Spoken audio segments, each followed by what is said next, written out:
So what's up madlang people, mga unta o kamuti. Ang atong kamuti matagal na to, siguro mga 3 days na itong nakalagay sa rep. Ngayon hindi na ako nagsaing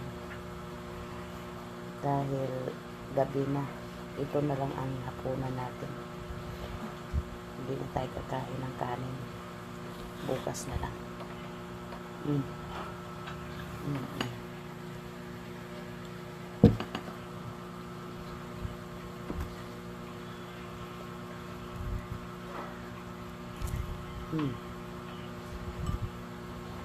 Serve na ang hapunan. Diet tayo. Kasi kanina marami tayo nakain, kaya hindi tayo kakain ng kanin.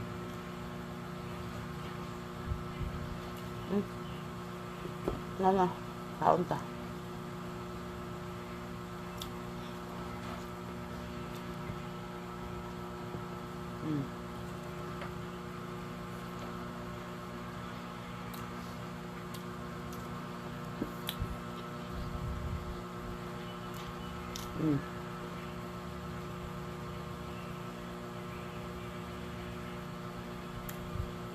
Alam mo no,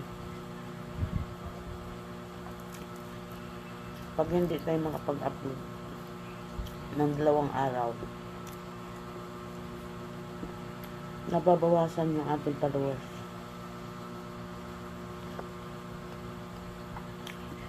Tapos namumula yung ating dashboard. Ganyan talaga. Kasi nung naobserbahan ko nung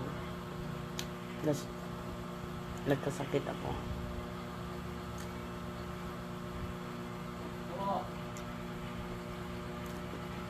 sa isang araw, isang beses lang ako mag-upload, namula pa rin yung dashboard ko. Tapos nababawasan yung followers. Ngayon nadadagdagan na naman. Totoo pala yung sinasabi nila na consistent ka mag-upload ng mga original content para na active palagi ang account mo. Ganun pala yun. Kaya sa mga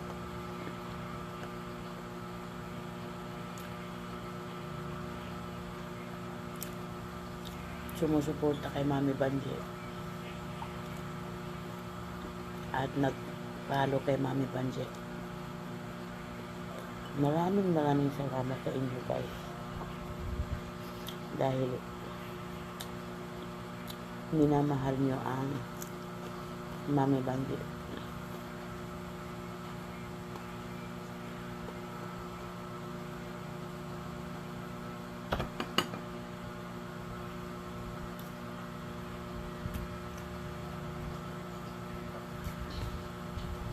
Mamimili tayo ng ating pagbibigyan ng mga dragon pag umabot tayo ng 15k. Yung mga active na mga sumusuporta kay Mami Banje, yan ang ating bigyan ng dragon.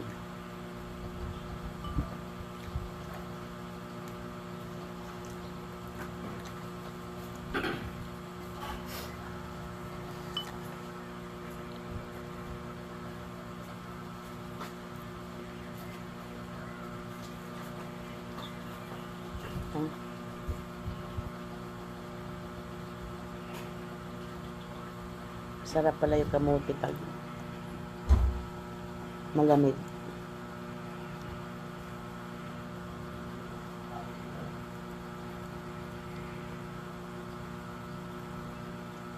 Dati guys, sinasawsaw ko yung kamote sa bagoong. Ngayon, hindi na. Ay, ang bagoong sobrang alat. Bawal sa atin ang sobrang alat. Kaya nga ako pag bumili ako ng toyo, pinipili ko yung tuyo na hindi ganong maalat.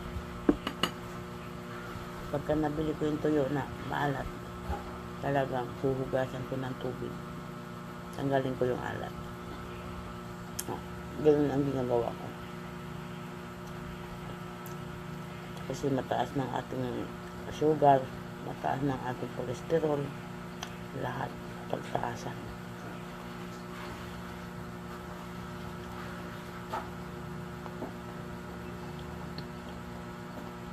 Alam mo kasi, 59 years old na tayo. Hindi na tayo pabata. Patanda na tayo.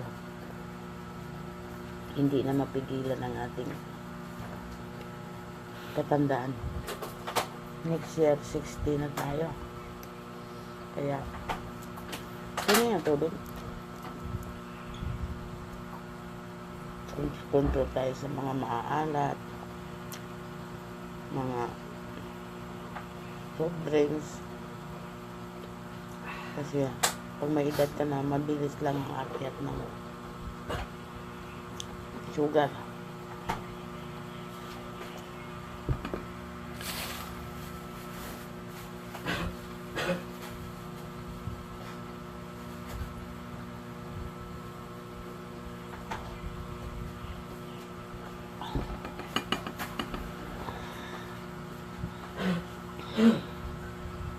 Yan, no? Isang piraso, tagal ko naubos.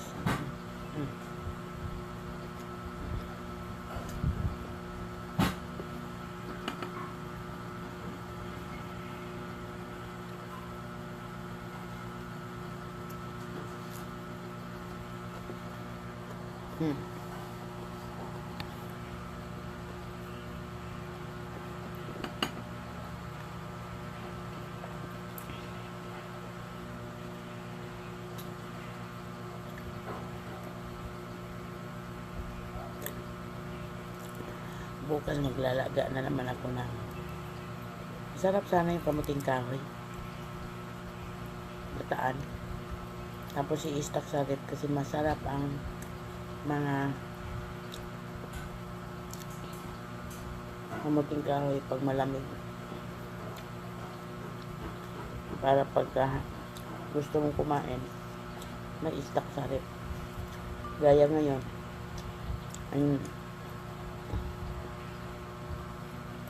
marami akong nakain kaninang kanin, kaya sabi ko kamote lang ang hapunan ko.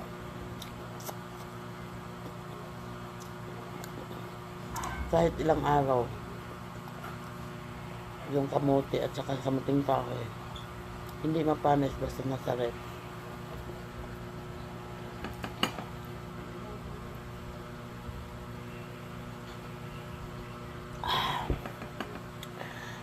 Pwede mo rin siyang durugin ito.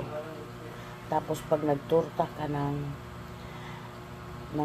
talong o kaya turta na patatas o kaya turtang giniling, pwede mo tong durugin at ihalo mo sa turta. Ito.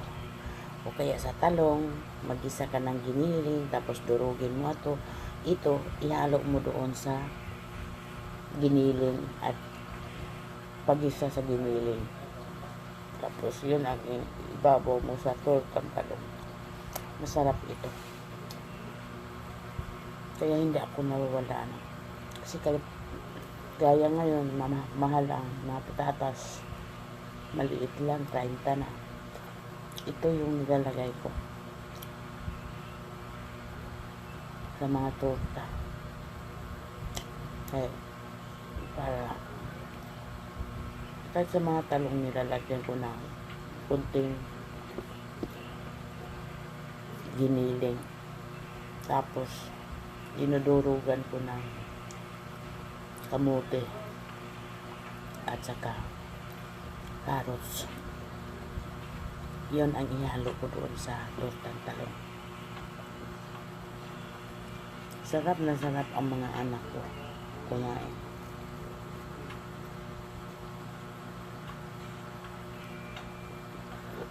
Pwede din siyang ihalo sa nilagang baboy, sa pinakbet. Maraming pwedeng paggagamitan nitong kamote. Kaya, naglalagay talaga ako sa rep ng stock ng kamote.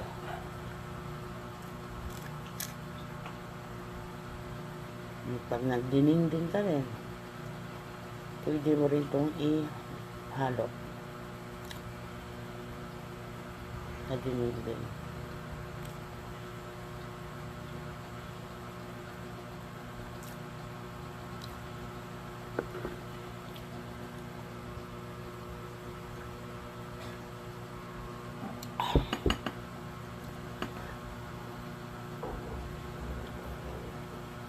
Ayun na guys, thank you for watching. Ingat ang lahat. Bye bye. Good night. Sweet dreams.